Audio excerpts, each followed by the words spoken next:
Welcome back. Episode 120 of the Ranting Rangers podcast in partnership with Inside The Rink. I'm your host, Jacob Berkowitz, and I'm alongside my co-host, Brett. Brett, are there any words to justify or whatever it is to explain this comeback win? Not really. I actually had a pretty odd way of watching the game.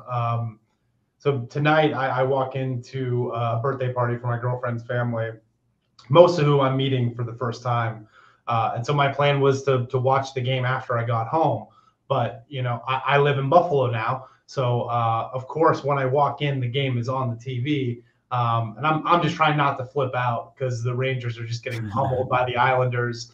And I'm trying to keep my attention on her family, which actually is pretty super easy because her dad is really funny. And in my life experience, meeting dads, that's so rarely the case. But he's genuinely a cool guy. And her mom is really interesting and laughs easily. So I really enjoyed talking to them. But it seemed like every time I looked at the TV, the Islanders scored.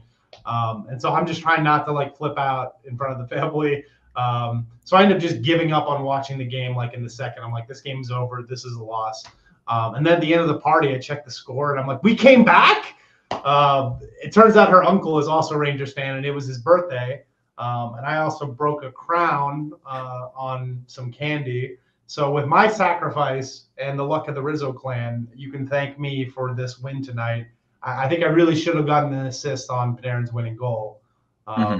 So yeah, it was just absolutely wild. I watched the third period come back, and I didn't know how it went down. I'm sitting here and it's like 4 minutes left in the game, and we're still down 2. I'm like, how does this happen? But yeah, amazing comeback. I really did not think they had him. I had completely given up. But they like, yeah, no, I was there, and like honestly, like 80% of the game was terrible. Like they did not play well. They did not play well. But like after that win, it was just like I don't care what they did. I'll think about that after like analysis and all that. I don't care. It's just this is like one of the best comebacks you're going to see in a big game like this. It was nuts. And honestly, like in my section, because I wasn't really fully behind the goal where Panarin shot it. I was a little to the left from his point of view, but we didn't know why it didn't count at that time when they were waiting. I thought originally that maybe they called the whistle before or something like that. Oh man. I didn't know it was because they knocked the net off. I had no idea. No one in my section knew. Oh wow. We were waiting like, well, forget like on top of the fact, is it a goal or not goal? Is like what the hell happened to begin with? Because like you kind of like understand on your own like what they're most likely going to rule as if you know what they're trying to call. But yeah, no, that's 100% a goal. Anyone that's read the NHL rules or absolutely, it's a goal. Anyone complaining about that, it's not. It's the factual. It is a goal. Oh yeah, anyone that's complaining about it doesn't understand the rules. And like you're watching, I mean, yeah, I knew it was going to be a goal because they obviously won. But honestly, they could have disallowed that, and then we scored later. I wouldn't have known. But as soon as I went in, I was like, well, that's the game-winning goal. It's like that net is off its moorings, yeah, but like he was shooting it like before it was off its moorings, like that's a goal.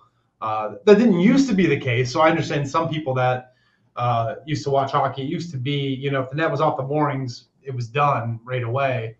I don't know when they changed that rule, but I could forgive some people for that they did, because why should the team be punished for what the opponent did? Like, oh yeah, absolutely, knock off the net. Like, sure, I guess like when it's shown to be intentional, they have a delay game, but still, like that's not a goal, right?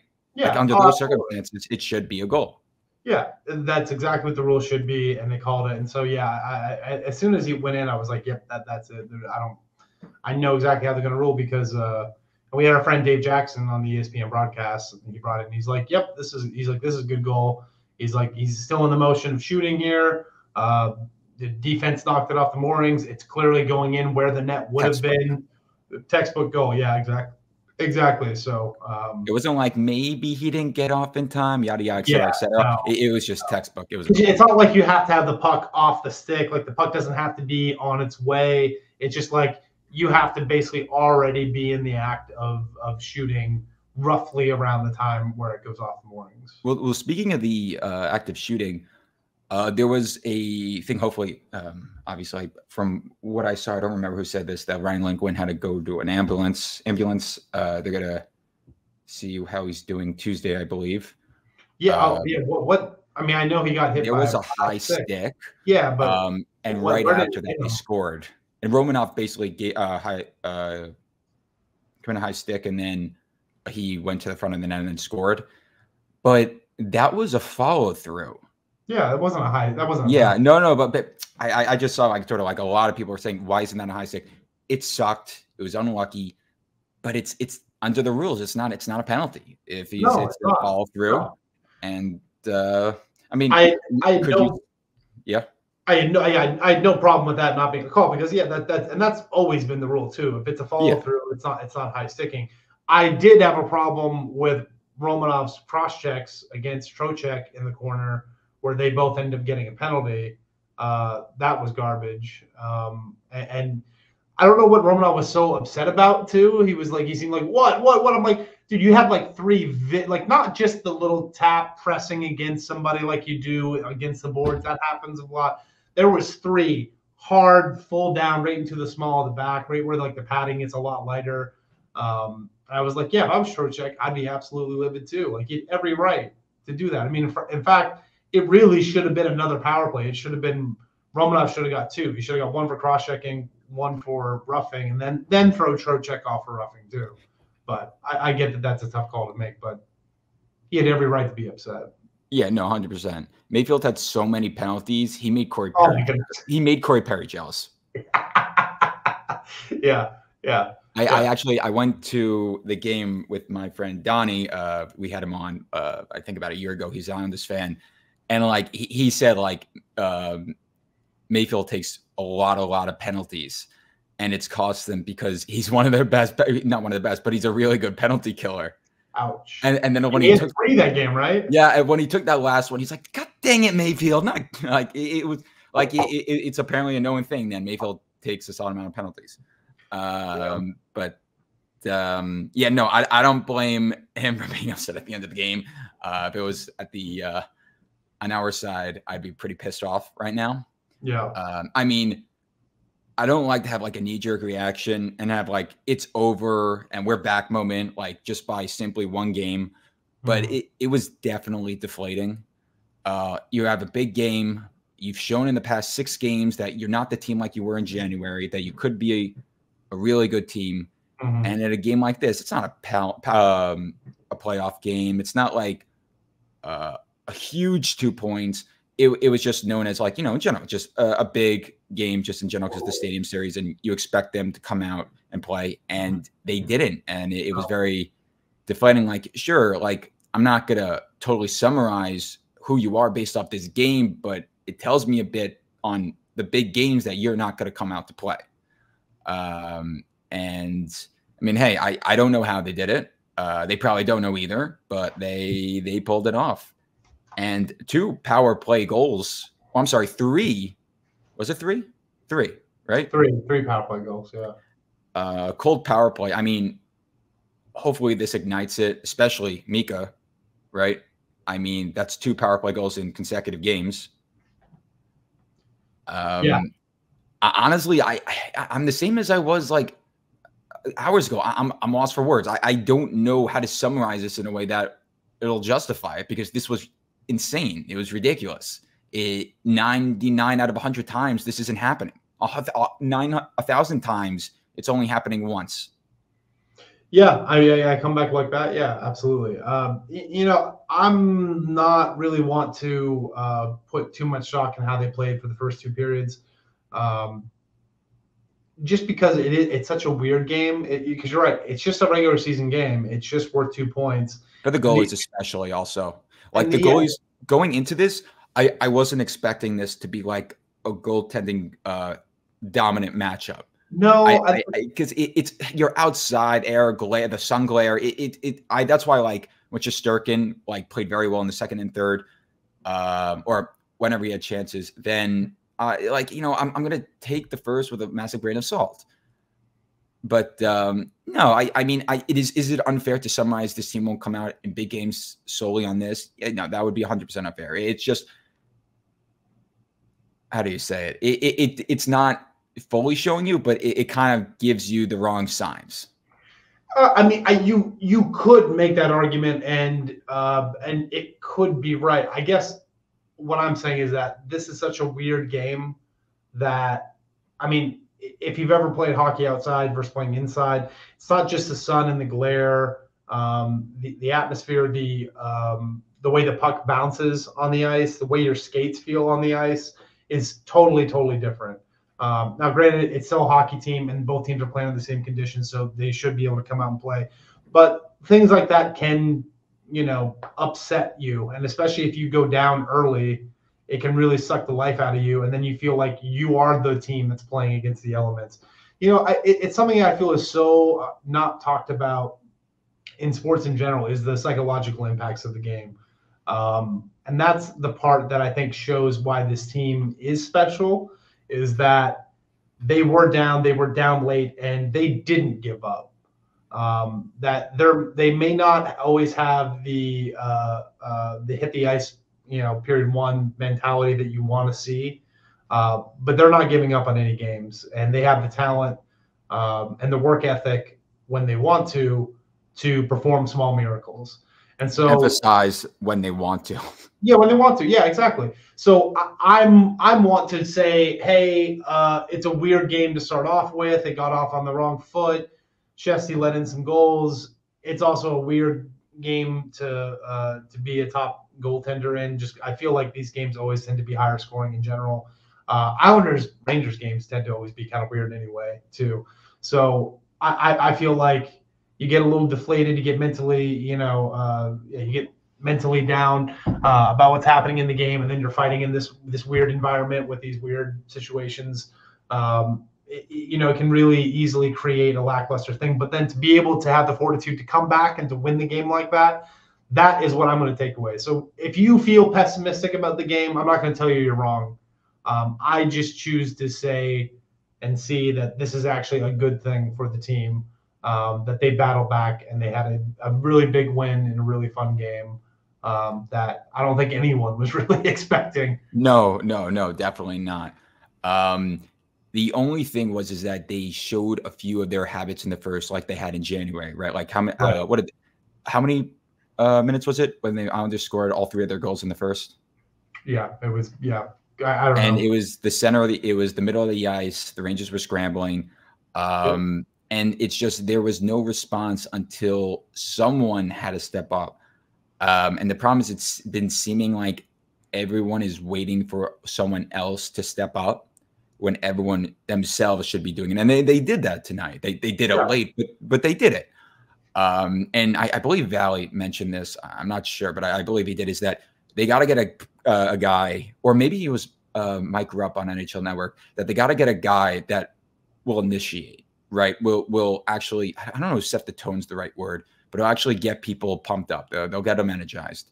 And because for some reason, the Rangers have a problem with that sometimes. I mean, obviously they didn't have a problem with that in the beginning of the season, but they seem to have the problem everyone's waiting for someone else. And that's why Will Cooley is such a fan favorite, right? Because he's a guy that actually sets the tone. Yeah. Defensively, there are definitely concerns there. But hey, like what was it in third period? They only let up like 6 shots on goal. Yeah. And obviously none in overtime.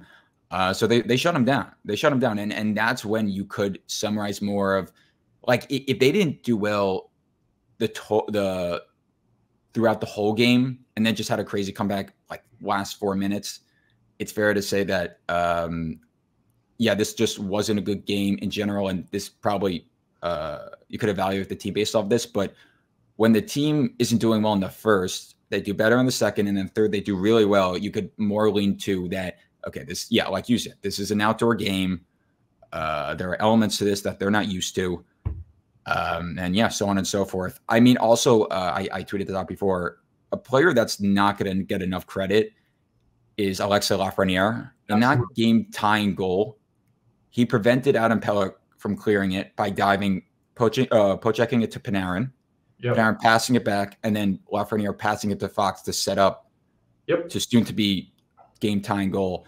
Yep. And while we don't see the flash and like the flair from Lafreniere consistently. I mean, listen, once like every other game or so, he'll have like a deep that impresses us, but it won't be capitalized on.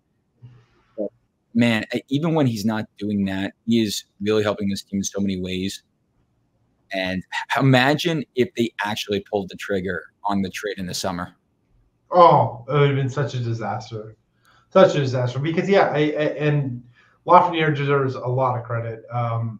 If you're watching these games closely and you're watching him, I feel like he is a guy that is putting in that extra little bit of effort so often and is making plays happen. That is what's making that line work so well. I mean, obviously Trocheck and Panera are big parts of that, but he's doing a lot of the dirty work, like you're talking about on Mika's game-tying goal. That extra effort of diving for the play and getting the puck, and then making the good, second assist pass. When Fox's pass was just brilliant, and Mika just slamming it home. I mean, it was just, and it was so bing bang boom too. It was such a fast play, and it's like, yeah, if you guys want to pass around, this is how you have to do it. Right, and they shot it. They didn't try to pass it into the net. Yeah, exactly. But yeah, Lafreniere deserves a ton of credit. I'm just still so happy with how he has progressed as a player. And even when, like you said, even when he's making these plays and he's not getting rewarded from it, to me, it's only a matter of time before he is the guy. He is. I do believe that he is the guy that we wanted. And I would be shocked if by next year he's not putting up closer to 60, 70 points, honestly. With the way he's playing, a little bit of luck changes, a little bit of shooting changes, and there's a ton more goals and points rolling in for him. For sure. If he works on his shot this summer like he worked at skating last summer, yeah, no, 70 points is definitely realistic. And it's crazy to think, given past years. Third line again establishes or sets the tone of the game. Well, Eric Gustafsson scored it, but the third line was out there. Kapokako and Johnny Brodzinski both had an assist. Is it? I mean, I'm not there yet, but are we getting to the point where Brodzinski might not be the worst 3C to have if you're going to truly get a top right winger? Or we're not there, or you're not there, or you're just, he's not that. He's playing well now. Just get a 3C. I'm not saying he's not, because he is playing well, and I do like how that line looks. But I think going into the playoffs, you really want to have him as your 4C, and you bump him down to 4C. You get a real right winger and put VC back down there. We're just such a deeper team too, because also injuries happen as well. If Trocheck goes down, then we want somebody like Brodzinski to be able to slide into the the third line center, not have to slot into a second line center role now. So I'm not ready to say, yeah, let's roll with Brodzinski into the playoffs as 3C. I don't think he's done enough on his own to be able to say, yeah, that's the guy we want in the third line center role. However, I think, and this is probably what you're saying, is that if that does end up being the way it is, at least with how he's playing right now, that's not a disqualifying Stanley Cup playoff run decision to make as a team. Like that's not a place where you point and say, this is why we didn't win. No, I don't think so. If he keeps playing at this level, if that line keeps doing what it's been doing, then no, it's not a disqualifying aspect. It's just still something that should be improved on, so you can have real depth in the lineup. And it would just be so much better for him to be on the fourth line than on the third line. But I'm saying, what if they didn't go after a guy like Adam Henrique, and I know I keep on saying Lizotte a lot, but a Lizotte type player who has been playing on the fourth line this year, but has played 3C last year and had like 32 even strength points, like meaning you do have that depth now, and you don't give a lot of assets, and you locate that to a top right winger. I'm not saying this is what I do. I'm just throwing out questions to you. Like Brodzinski on his own, I'd say no to on any other team as a 3C, but it's that chemistry with Chytil and Kakko, which is so valuable, because that type of chemistry is not With who and Kako? Cooley and Kako. Okay, you said Heedle. I was like, huh? I said Heedle. Oh Yeah. gosh. No. I mean that chemistry with Cooley. Now I keep on worrying. I'm saying Heedle now. Yeah, I'm like, don't say Heedle. I'm like, I'm gonna say Heedle. His chemistry with the I'm keep on about okay. Cooley and Kako. Yes, right? Cooley and Kako. Yes. For me, it isn't about their chemistry because what makes that line work isn't that they're like, oh my god, they just know where each other are on the ice. It's not like that. It's not like they're it's like that telepathic, but like they fit like a glove. Yeah, style of play. It really. I mean, you have Cooley. You have Cooley, who is a hardworking, hard-nosed guy that can shoot. You have Kako, who's a possession monster. It makes sense to have like a wind-up toy like Johnny Brodzinski, who is just like he's like a little Energizer bunny out there, and he's got enough skill to be able to play with them. So I just again, it's fine if we go in with him. I just don't think that like he's anyone that you have to. I don't think he's anyone that you really have to, put your hopes on right now. Like it's not. I don't think what is so special about that line cannot be improved upon. I don't think it's crazy chemistry. I just think if you get another 3C, it's got to be somebody that is a noticeable improvement on that and isn't just like, some slow meandering washed up star that can't, we don't need a Blake Wheeler version of a center in that third line. That's not going to help that third line. But at the same time, and that's why I'm like, yeah, Blake Lizotte, like to me, that's not enough of an improvement over Johnny Brodzinski at this point to go for it. To me, it's like I want to substantially improve that 3C spot to make the depth better. Blake Lizotte is a little too lateral for me at this point. Right. Blake Lizotte would be more of a high risk, high reward type scenario where he could just not play well. Heck, he could get injured because he had injury issues, but he could play if he plays like last year. Then it's a totally different conversation. But yeah. But the thing is also, besides Henrique, who would fit that description you just said? I mean, that is currently known to be available and being shopped. No one. Yeah. But I'm saying UFAs. I'm not players with term. Right. That's what I mean. Of those people, I think it really is down to him at this moment. But as I said last week, and I think in previous weeks as well, that every year there's always something that happens. There's somebody that you didn't think was available, maybe somebody that has 2 years of term, that's not an RFA this year or a UFA this year, but that a team is willing to get rid of at the right price, sort of thing. I still think that could be a possibility. And hell, if the Rangers do end up picking up somebody like that, I'm going to be screaming from the rooftops. I'm like, I fucking told you. I told you. Well, speaking of which, by the way, it seems like that's not a crazy thing to think. So, but yes, other people, Henrik. Speaking of which, Josh Hoffman wrote an article, tweeted out an article that he wrote, and when I saw this, I'm like, this is the exact type of player Brett described when he said it's got to be someone that not a lot of people are talking about. Maybe not talking about a lot because there have been some on Twitter. Is Nick Bjugstad. Mm-hmm. That, like, he has term, what is it, $2 million? He has a year left after this. Okay, yeah. I mean, he's been playing top six because, it is Arizona. So who else is going to play top six? Yeah. If it's not him, it's going to play probably beer leaguers or something. Yeah. And that could be the player that fits your description. Yeah, although again, like I'd want.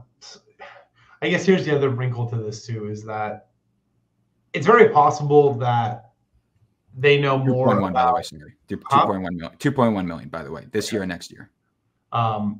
It's very possible that they know, the Rangers know more about Heedle's condition, injury, and likelihood to return than we do as well. This is the other wrinkle to this as well, where they may not just be shopping for a rental for this year, but an actual Heedle replacement too. They could, we know nothing about his condition as fans here.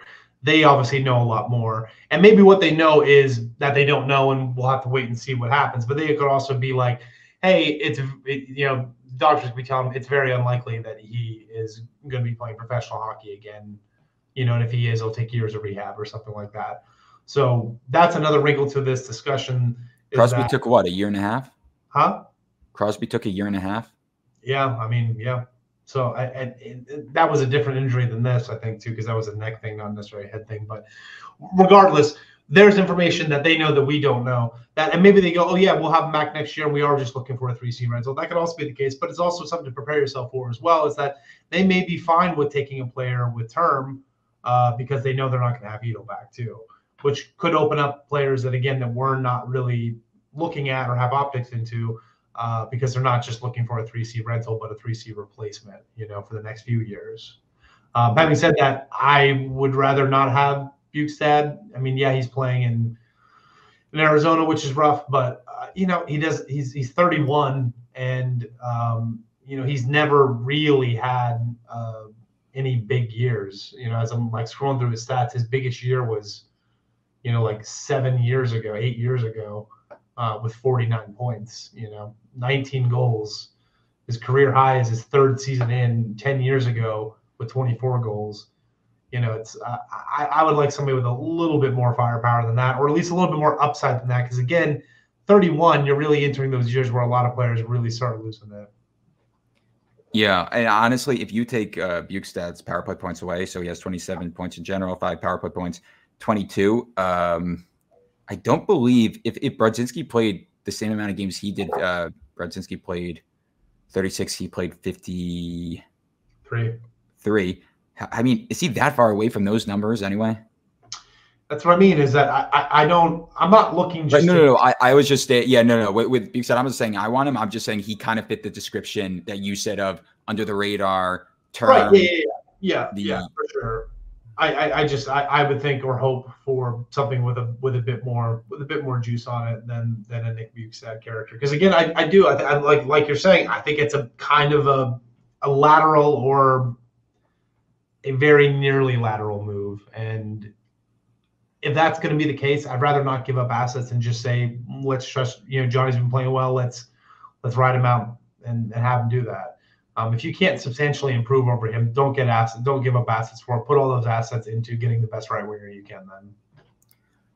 So from our standpoint, by the way, we believe that Wheeler should not have been, obviously, before his injury, which even though we would have rather not him in the line of playoff time, it still sucks it went down this way. It's terrible for him.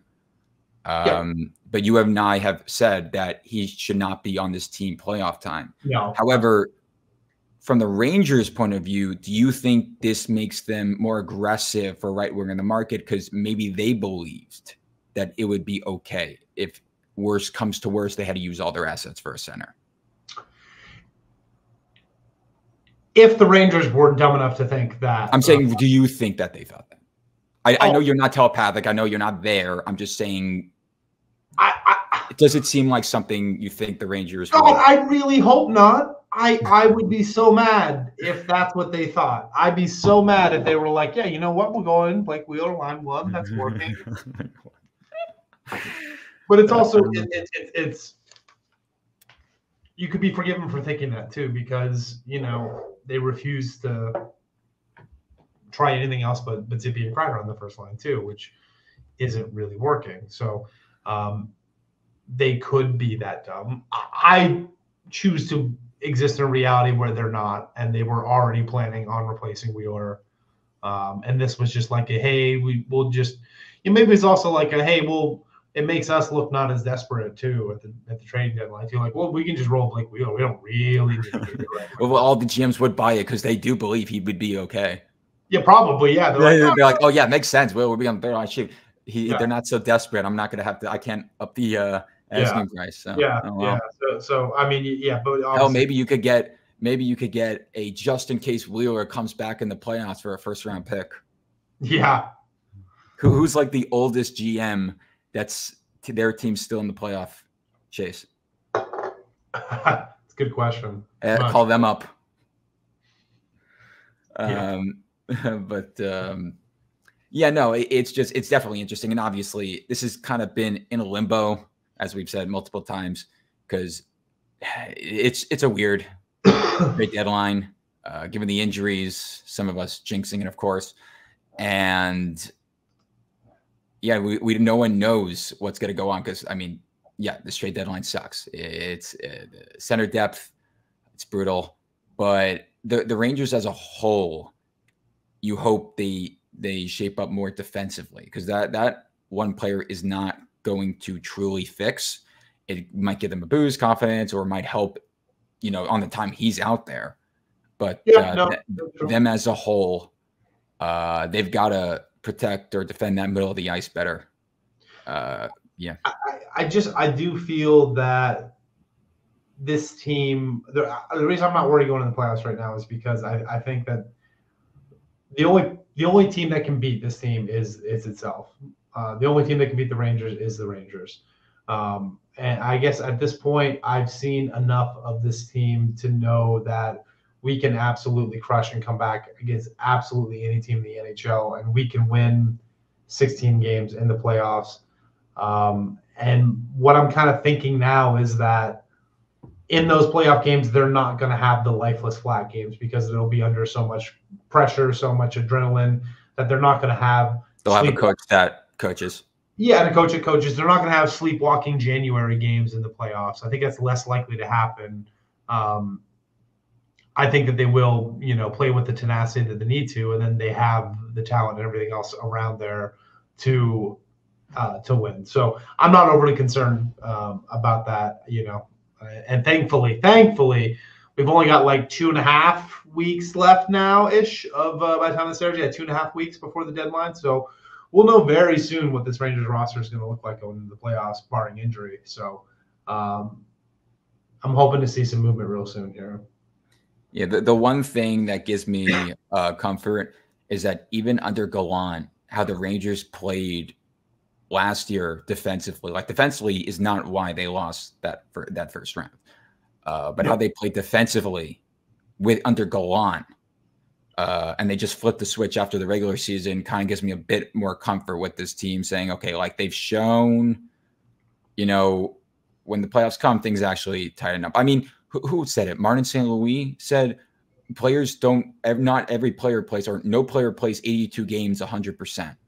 No, yeah, exactly. But in the playoffs, right? Yeah. So I think that will work in our advantage, and I think we'll have. I don't think we'll have some of these dud games where we come out super flat and lifeless. That's just not the energy and nature of these playoffs. And the Rangers team itself is the kind of team that when they do get fired up, have just been putting on the gas on and just steamroll through people. When this team's fired up, I don't think there's anyone in the league that is really going to knock us off. So that's the vibes that I'm going in with right now. What did they play? Like realistically, the amount of time they actually were energized and actually played tonight, 10 minutes? No, it was the last. Second period. I'm being a little. But the point is, they didn't play the whole game, and that's how good they are. Like Montreal's a bottom feeder, so I guess you kind of can't take it fully into account. But you saw like how much time did they actually properly play, right? Yeah. And when they wanted to play, I mean, I don't think I've seen a team this season where I think we said it months ago where they lost because simply the other team was better. They played great. It's just the other team didn't. It just played better. Yeah, no. Because when this team is on, they're one of the best. And sure. The East, who's threatening in the East? All the West. That's the West. Vancouver, Dallas, Winnipeg, Colorado. It's like the only reason Carolina is just because their speed kills, and it's such a pain to go up against them. I hope we don't go up against them. I really do. But like, who besides Carolina? Who else? Who would you be terrified to play against? There's only one team in the NHL that I'm terrified to play against right now. Anyway, Vancouver. Yeah, that's it. Dallas always gives. They're playing them Tuesday, but Dallas for some reason does give the Rangers a hard time, like every single time. Yeah, they give them a hard time, but I don't think Dallas is coming out of the West. I really don't. There's something wrong with that Dallas team, and I don't know what it is because on paper I feel like they should be one of the best teams in hockey, but they seem to go through these sputtering start and stops this year and last year too. And I couldn't believe how poorly they played, in the playoffs. So I don't really believe in the Dallas team for coming out of the West. It's probably a 3-horse race, truly. I don't believe in Winnipeg, truly. They've got a great goalie and a pretty decent team around him, but I don't think they're the type of team that I think does really well in the regular season. Then comes to the playoffs and just shits the bed. I think you're looking at, you can't count Colorado out. Vegas obviously is a team that refuses to go away. Boston's a fraud. Absolutely. Well, I'm talking about the West, but but I was just thinking about like top teams. But Vancouver, on the other hand, is a team that is terrible. So I Demko is unreal. They have an absolutely unreal goalie. Their team, top to bottom, is young and super scary talented. And they play relentless hockey and have the whole year so far. And so many people are so surprised by this. And I'm like, have you not watched Vancouver play? Like the second half of last season, like they were really good. And they had all kinds of, they had key injuries. They had coaching problems. But once they actually solidified it, it was like, man, this is a team ready to make the jump. They should have made the jump last year. If it wasn't for injuries and bad coaching, they should have made this jump last year. So it's not surprising at all. But that is a scary team. And it is more than likely that we end up with a 94 Stanley Cup matchup, and which would suck because Canucks are my second favorite team. They're also my cousin who's my best friend. You have to do it both times. So the both times that we make it to the Stanley Cup final, they're just killing each other. Yeah, I don't really want that to happen, but it very well could because to me, I think both teams are the favorites to come out of each conference. So I guess we'll see. Yeah, I'm just. I mean, I spoke to Donnie about this during the game. Like the Islanders have also, first their penalty kill, as we just saw, is horrendous, and they don't play a full 62. I said to him, this is since due to the fact that these teams are both, not a full 60 team, and a lot of them, both of them are going specifically through struggles. I know Rangers are on a streak, but obviously this is after January, and they're trying to get rid of those bad habits again. It's a matter of those little spurts that each team's going to have, which ones it's going to have the better one. Yeah. Because it wasn't a matter of just consistent play throughout. And I mean, you take that. I know this is taking in a pretty significant or essential portion of the game, but you take off one of those Islanders goals in the first, right? I mean, after that first, they didn't play bad. Like the offense, maybe you wanted them to get going a little bit more, but defensively, they weren't horrendous. I mean, no. I'll have to defer to you on that because again, I was watching. I was not. Oh, okay, right, okay. I saw bits of the first two periods. I watched the entirety of the third period, but I saw bits of the first two periods. But literally every time I looked at the TV, the Islanders were scoring, and I was like, "All right, I'm done with this because I'm gonna freak out." And I didn't want to do that around my girlfriend's family. So, you just jump like and go nuts when they win. Yeah. No, I mean, that would have been fine. I would have been okay showing, Were there any Rangers fans at the table that could back you up? No, I didn't find out until after the game that her uncle, when I said, he's like, you're a Rangers fan. I was like, I'm saying during the game when they scored that first goal. No, I didn't see that goal. Oh, you didn't see the first goal? No, I didn't. Yeah, no, I didn't. No, the only parts of the game that I saw truly were either nothing happening, basically, but almost every time. I think I saw every Islanders goal. It was literally like every time I turn, I'm like, you gotta be kidding me. So we won because you didn't watch.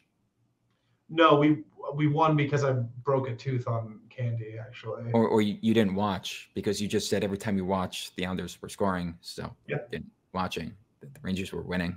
Sure. So I guess that could be it too. I mean, it could be both. It could be the tooth and this. Tooth and that. Like I said, it was only one. It was our uncle's birthday too, and he's a Rangers fan as well. So there you go. You got the hat trick. We had some birthday luck working for us as well. Yeah. So there it was a lot of things. It was a swirl. As with most things in life. It was swirl things. But yeah. Yeah. There you go. I just hope this gets Mika going. I mean, because we've had some times past seasons where we criticized him, consistency. Ooh, when? Mika? Since when? Oh, you're being sarcastic. Okay. Okay. I'm dead tired. I had how long? I had like 4 trains to get back. Man, it was so hard to try. Like Citi Field is a mess. Like I had no idea where to go to get out of there. I'm like, where the hell do I go? And my phone was like half frozen, so it was like loading. Like took 5 minutes to load to simply Google Maps. So, and then my fingers were frozen, so I couldn't really type. So that was fun. But yeah, no. Hopefully this gets Mika going because I mean, look, his points majority have been on the power play, but just in general, when you gain confidence, it doesn't matter how, it just like builds up. And I mean, hey, VC on the first line, a different element to it now. Yeah, for sure. So I don't mind it for right now. What happened? I said I don't mind it for right now. No. It's funny because remember 2 years ago, we were like, oh, shoot, VC's on a PTO. He's going to end up on the first line. Oh, shoot. And then now we're like, all right, it's not a problem. Actually, it's not the worst thing. Yeah, no, it's not the worst. I mean, for playoffs, that would not be good. But, it's not for playoffs. But for right now, it's fine. Yeah, that's fine. Yeah. We'll take it. We're good. I mean, honestly, like after Chris Drury's first year, you take that out and his score, his grading is total 180. Yeah. Was it with Trocheck? I mean, the term with Trocheck, it wasn't the AVV that was the problem. The cap hit, it was the term. Yeah, I'm honestly, I can't be bothered to care about the years 2027 right now. I really can't. No. That's not what this is about right now. This team is built for now. I mean, I don't mean just this year now, but like now, next year, the year after. That this is our window. This is our time. I really don't care. I don't know what the cap's going to look like. I don't know what these players are going to look like. I don't know what lineup's going to look like 3-4 years out. Yeah, would have been nice to get a shorter term with him, sure, but the AVV would have been way up. I cannot be concerned about that right now. And if adding a couple years that far in the future help get Trocheck here at reduced salary that gives us freedom to get other players, then that's just a good move. So yeah, it's also his style of play was so sorely needed. Yep. Like really, really needed. I mean, last year though, he obviously no one really performed in the playoffs, but that sandpaper, hard nose type of style, and you have a guy like him on the second line, and you have that third line of Cooley and Kakko. You're obviously not gonna, and Heedle, and obviously and Heedle. You're not gonna have that on every line because top line, whatever right winger they would even upgrade, I doubt it's gonna be a hard nosed player. But you need those players. You need the Jimmy VCs, the Will Cooleys of the world when you're going on a playoff run. Those are the depth players that a Stanley Cup team needs. Yep. And it's nice to know that we have check marked. And yeah. Anything else? I'm just trying to try to explain this crazy comeback, and I'm like, I can't explain it. It's insane. So let's just analyze it. Anyway, just analyze it, just not no. Does that make any sense? No, it doesn't at all. And no. I don't have anything else to say at the moment. I'm good to go. When's the last time there was this crazy of a comeback? I don't know. I have a bad memory for games. The DVR in my head deletes games after about 2 weeks. So ESPN Plus. They don't delete games after 2 weeks, do they? They don't. I don't know. That maybe it's not ESPN. It was the old NHGTV. I don't know. Whatever it was, they always deleted games. Maybe not. Oh ESPN. Yeah, I'm pretty sure you can go back fairly far. Yeah, no. I tell you, it wasn't ESPN Plus. I forgot what it was. Yeah. No, but it is like that. Like sometimes oh, that game in November. I was like, fuck, I couldn't. You don't have it on a USB. You could just plug in and say, oh wait, hold on. Give me 30 minutes. Give me 30 minutes, and I'll remember again. My brain is concerned with the here and the now. I remember trends and players and stuff like that, but specific game scores and stuff like that, I'm like, I don't remember. Yeah. I thought for sure Peugeot would score today. Oh, did you bet on that? That didn't happen. Is that what happened? Yeah. Yeah, big surprise. Well, the thing is a lot of my parlays involved no one scoring in the first 5 minutes, and wow! And the Gustafson scored. I'm like, well, there goes 90% of my parlays. Serves you right. Well, I mean, like in that type of game, I don't know. It didn't seem like anything was really got to get going until later on. It just, I don't know. Those games always seem like a bit of a cluster. Stadium, like outdoor games are weird. They're weird, yeah. So they're to me, they're way harder to predict stuff than almost any other game of the year. I mean, hockey's already a tough game to predict anyway, but like those outdoor games introduce so many more variables that don't exist in your average regular season game. So yeah, I'm glad I didn't lose any money on that game, because I don't think I would have strung together a winning parlay from what happened tonight. Well, one person, it was tweeted out, I think won $13,000. He predicted Barzell. He predicted like 5 goal scorers. Wow. And he bet like $12. Wow. Got like $12,000 or something, roughly like that. It's on Twitter somewhere. I'm probably not gonna be able to find it, but that was nuts. And you know, you're always like, after, I'm like, that makes sense to happen. Well, you didn't think that in the beginning. You know what I'm saying? Yeah. Like when you look at the part, like, oh yeah, that would have made sense to do. Like, and so the other 30,000 other options it would have in the beginning, but there's a reason why you didn't pick this one. Yeah. I'm just, listen, not a fan of the Islanders, but thank you, Scott Mayfield. Appreciate it. Maybe a double agent. Could be. We won't know, but you know. Third star of the game by my book. Oh, 100%. 100%. Again, I said at the beginning of the podcast, Corey Perry would be jealous. Yeah, he would be. Yep. How many penalties the Islanders take? I don't know. 5 total? 4 total? 5 total? Again.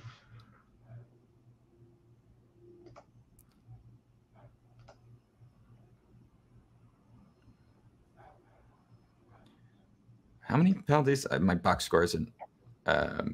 Yeah, I know. I can't see it either on the box score here. Here it is, the box score. Oh my gosh. What? It doesn't have. Why does the box score not have power plays? I don't know. What the heck? Oh, here we go. They had 5. That's what I thought. 5. But three of them were in the third, no? Yep. That's ridiculous. I just could only imagine, like, if this was swapped, right, and we were the Rangers, we were up 4-1, and we lost this game. I don't think New York City would be here tomorrow. This place is burning to the ground. This place is burning to the ground. Glad I don't have to worry about that. No. Thankfully, no. No. And hey, we won in hits. So according to all the GMs, we won. Based off of that. Yep. Yeah. Block shots was 20-9 in favor of the Islanders. Wow. Yeah. And like, that's the thing. Like, in the end of the second, the Rangers had 19. Well, they corrected it after it was 20-35. And all of a sudden at the end of the game, it's 41-38. Wow. Like, that's ridiculous. That's 18 shots on goal. Yeah, that's a big correction right there. It's so crazy, though, how the Rangers could go from just playing like a dead beer league team to like, oh, yeah, I guess if you want us to play like one of the best teams in the world, yeah, sure, why not? We'll do it for a period. We'll do it for the last 4 minutes, I guess. It's just absurd how they could flip the switch like that and just be a totally different team. Yep. All right. I think we've rambled off enough. I think so. You got anything else? Let's see. What do I have? No, I don't. I don't have anything that I'm allowed to say anyway. I'll see some of you later. Okay. One more thing. And we should have done this in the beginning. What the hell is with the Stadium Series starting at 3 p.m.? What was the NHL's thought process? Okay, we have all the other outdoor games were at like night, right? And there's something that's called the sun that exists, right? And when the sun interacts with ice, there's pretty predictably where glare in the sky too. Like they generally know where it's going to be. Yeah. I don't even think you need like advanced equipment for that. No, not typically. No, humans have known when it's going to come up and when it's going to go down for most of human history. Yeah, pretty reliably too. Yeah, so they didn't know the sun exists apparently, and they couldn't even bump it up. Like it wasn't like next day was tomorrow's President's Day. Like so many people are off from work. Like it's not even like a question with that. Yeah. So it's like, what was their thought process? What was someone saying? Like, I think 3 p.m. is a good idea because the sun apparently won't have an effect for the first time in a millennia. And that'll be that. Because like an hour and a half later, the sun wasn't a problem. Or an hour later, the sun wasn't a problem. Well, it wasn't. That's the thing. It wasn't 3 o'clock it started. It started at 3:45. There was a delay. And even then, there was a little. So like, I don't get it. I don't know how the NHL could sometimes just be this dumb. Well, it's the NHL. That's true. And also, half of the people, I'm sure, that are listening to this are still waiting for their Stadium Series jerseys to arrive after the game. It's the NHL. It's the NHL. Anything now that happens, we just address just by saying it's the NHL. We don't even go deeper into it anymore. It's the NHL. That's it. Yep. That's it. Why do we have bad mark? It's the NHL. Why do we decide to have 20 games at the same time? It's the NHL.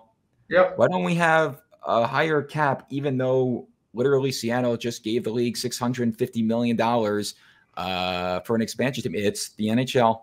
NHL. It's the NHL. Yep. All righty. Thank you to the listeners. A bit of a dysfunctional episode, but whatever. Thank you to the listeners, and we will see you next time.